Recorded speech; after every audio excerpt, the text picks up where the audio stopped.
Hi friends, எல்லோருக்கும் வணக்கம். எல்லோரும் எப்படி இருக்கீங்க? நல்லா இருக்கீங்களா? ஓகே, இன்றைக்கி என்ன வீடியோன்னு பார்த்தீங்கன்னா, சும்மா ஹெல்த்தியான ஒரு ஸ்நாக்ஸ் தான் பார்க்க போகிறோம். பொரியை வச்சு நம்ம பொரி உருண்டை தான் பண்ண போகிறோம். எப்படி பண்ணலான்னு பார்க்கலாமா? வாங்க. அடுப்பில் கடாய் ஒன்று வச்சுட்டு 1 கப் வெல்லம் நான் எடுத்திருக்கேன். ஓகே, அதை நல்லா தண்ணி விட்டு நல்லா காய்ச்சிக்கணும்.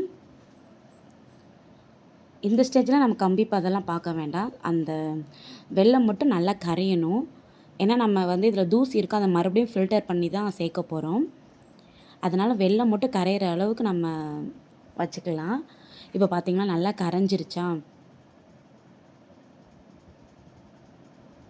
வெல்லம் நல்லா கரைஞ்சதுக்கப்புறம் நம்ம அதை ஃபில்டர் பண்ணி மறுபடியும் சேர்த்துக்குவோம்.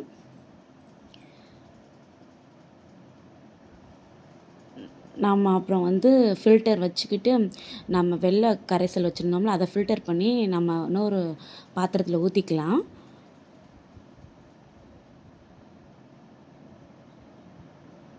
பார்த்திங்களா எவ்வளோ தூசி இருக்குது பார்த்திங்களா? மணல், குட்டி குட்டி கல், தூசி இதெல்லாம் இருந்தது. அதனால் நீங்கள் வெள்ளை பாகு எடுக்காமல் முதல்ல காய்ச்சிட்டு அதை ஃபில்டர் பண்ணி அதுக்கப்புறம் நம்ம பாகு பண்ணலாம். உங்களுக்கு நயம் வெல்லமாக இருந்துச்சுன்னா நீங்கள் ஃபில்டர் பண்ண வேண்டியதில்லை. இல்லை வெல்லம் கொஞ்சம் தூசி இருந்ததுன்னா, இந்த மாதிரி தூசி இருந்ததுன்னா ப்ளீஸ் தயவுசெய்து நீங்கள் நல்லா காய்ச்சி ஃபில்டர் பண்ணிக்கோங்க. அப்புறம் அதே கடாயில் மறுபடியும் அந்த ஃபில்டர் பண்ணி வச்சுருந்த வெள்ளை கரைசலை ஊற்றி நல்லா பாகு வர்ற அளவுக்கு நம்ம கலந்துக்கலாம். இதில் நுரை பொங்கி பொங்கி வரும். இது பொங்கி பொங்கி வரும்போது அந்த பாகு பதம் வரும். அந்த முறை கொஞ்சம் அடங்கினோடனே நான் ஒரே ஒரு சிட்டிகை உப்பு சேர்த்துக்கிறேன். ஏன்னா நம்ம பொரி உருண்டைக்கு இன்னும் கொஞ்சம் டேஸ்ட் எடுத்து கொடுக்குன்றதுக்காக. அப்புறம் நான் தட்டி வச்சுருந்த 2 ஏலக்காய் கொஞ்சோண்டு சுக்கு போட்டுக்கிறேன். இது இன்னும் கொஞ்சம் டேஸ்ட்டாக இருக்கும். நான் சாப்பிட்ருக்கேன், நல்லா டேஸ்ட்டாக இருக்கும். இது நம்ம வெள்ளைப்பாகு பாகா வந்துருச்சான்னு எப்படி கண்டுபிடிக்கணும்னா, ஒரு பாத்திரத்தில் தண்ணி வச்சுட்டு நம்ம வெள்ளை கரைசல் அந்த பாகை அந்த தண்ணியில் விட்டு பார்த்தோன்னா, அது நாம் தொட்டு பார்க்கும்போது நல்லா உருண்டையாக ஒரு மிட்டாய் மாதிரி உருண்டு வரணும். அதுதான் சரியான பதம். பார்த்தீங்களா? இப்படி நம்ம விட்டுட்டோன்னா அதை நம்ம எந்த ஷேப்பில் நம்ம உருட்டுறோமோ அது கரெக்டாக வரும்.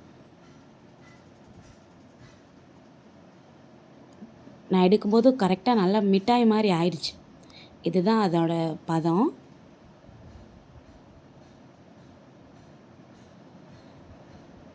இப்போ நம்ம எந்த ஷேப்பில் அதை உருட்டினாலும் அது உருண்டு வரும், மிட்டாய் மாதிரி வரும்.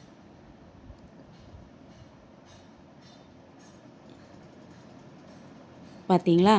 இந்த ஸ்டேஜில் நம்ம பொரியை சேர்த்துக்கலாம். நான் 1 கப்புக்கு 2.5 கப்பு அளவு நான் பொரி சேர்த்துக்கிறேன்.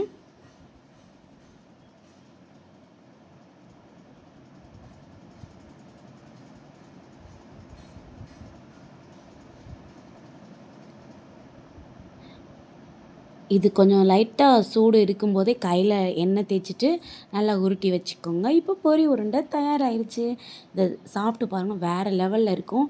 நீங்கள் உருண்டை பிடிக்க போகையில் 1 ஸ்பூன் நெய் விட்டுக்கோங்க. சாரி, நான் நெய் விடுறத வீடியோ எடுக்க மறந்துட்டேன். நீங்களும் 1 ஸ்பூன் நெய் விட்டுக்கோங்க, இன்னும் கொஞ்சம் நல்லாயிருக்கும். வேறு என்ன ரெசிபி ட்ரை பண்ணலாம்னு சொல்லி கமெண்ட் பண்ணுங்கள். தேங்க்யூ.